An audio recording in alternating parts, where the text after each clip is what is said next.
It all started like any other suburban morning. I was on the porch, coffee in one hand, wearing beat-up slippers, when I saw it happen. An HOA officer pulled out a taser and fired it at my wife. Yes, my actual wife. But what he didn't know, what no one in Evergreen Hills knew, was that Mel wasn't just anyone. She was ex-Special Forces, and her old unit had already positioned themselves around the neighborhood, laser sights trained on the man's chest. She saw this coming a mile away, and she let it play out, because Mel doesn't flinch for wannabe suburban commandos. Me. I flinched hard. One moment we were arguing over whether we had enough charcoal for the weekend cookout. The next, she was lying motionless on the driveway, a man in a knockoff sheriff vest barking into a walkie-talkie like he was leading a SEAL team raid. We'd only lived in Evergreen Hills for 6 months. The brochure promised peace, safety, family values. What it really meant? A dictatorship disguised as an HOA.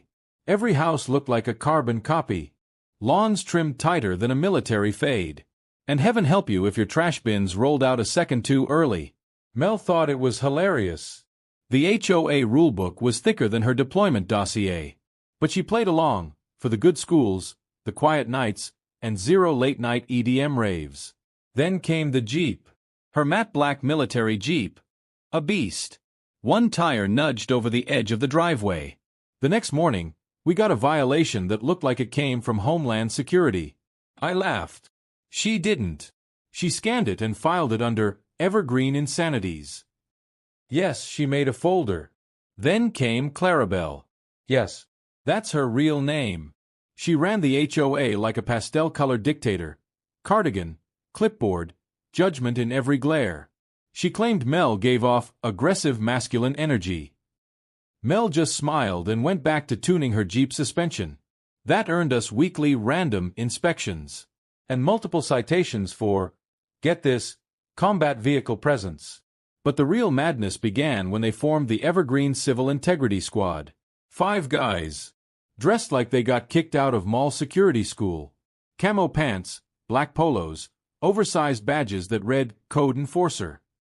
They carried flashlights the size of baseball bats and pepper spray they clearly hoped to use. I once saw one of them doing baton drills in the cul-de-sac. Mel watched him like she once watched a cartel deal unfold. Calm, amused, calculating. Then she started walking more. Asking quiet questions. Running wires through the attic. I asked her once. She said, just watching. They're not ready yet. I didn't ask again. Then things escalated.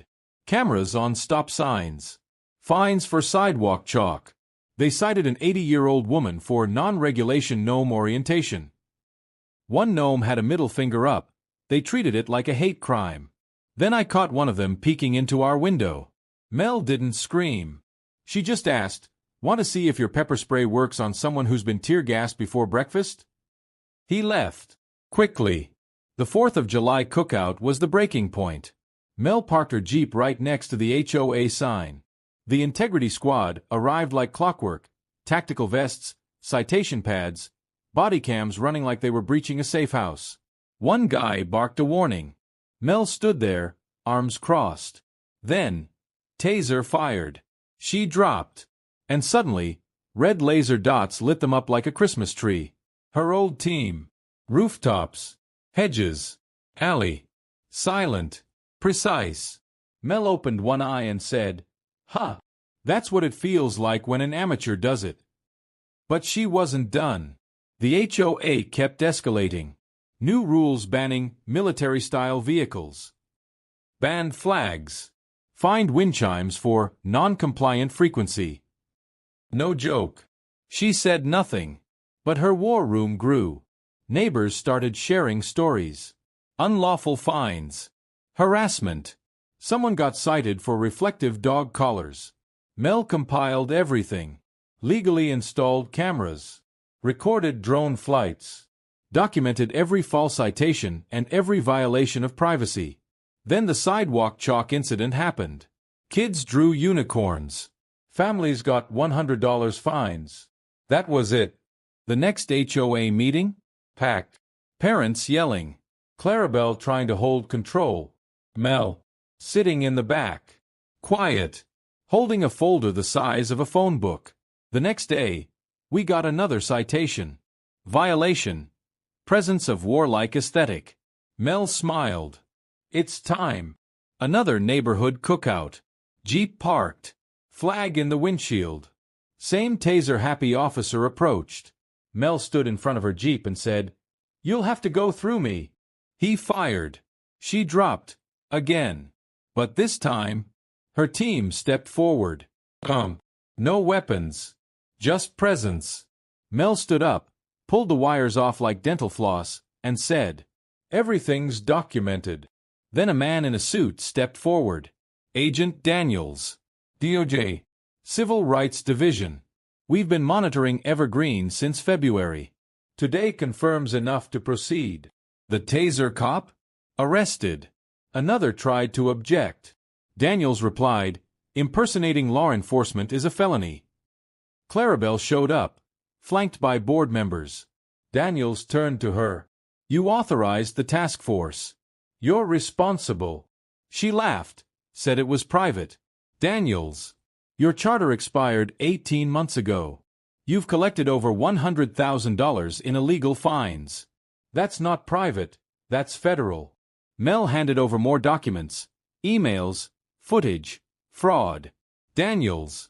"You're under investigation for fraud, harassment, and potential RICO violations." Clarabelle. Gone. No amount of pastels could save her now. By nightfall, everything changed. Neighbors cried. Thanked Mel.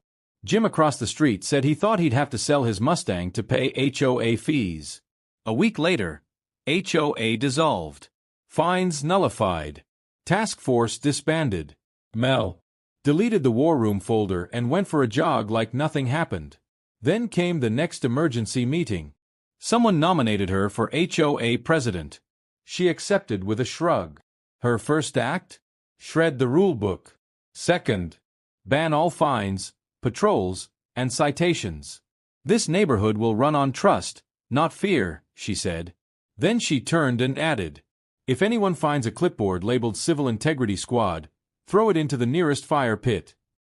The laughter was real. The relief palpable. Mel wasn't just my wife. She was the quiet undoing of a corrupt system. She didn't shout. She didn't retaliate. She documented, waited, acted. Moral of the story? When power is abused, it eventually collapses under its own weight. True strength isn't loud. It's calm, observant, precise. And leadership? It's not built on fear. It's built on respect. If this story made you laugh, cheer, or feel a little more empowered, hit that like button, subscribe for more wild suburban justice stories, and share it with someone who's ever gotten a ridiculous HOA fine. Thanks for watching.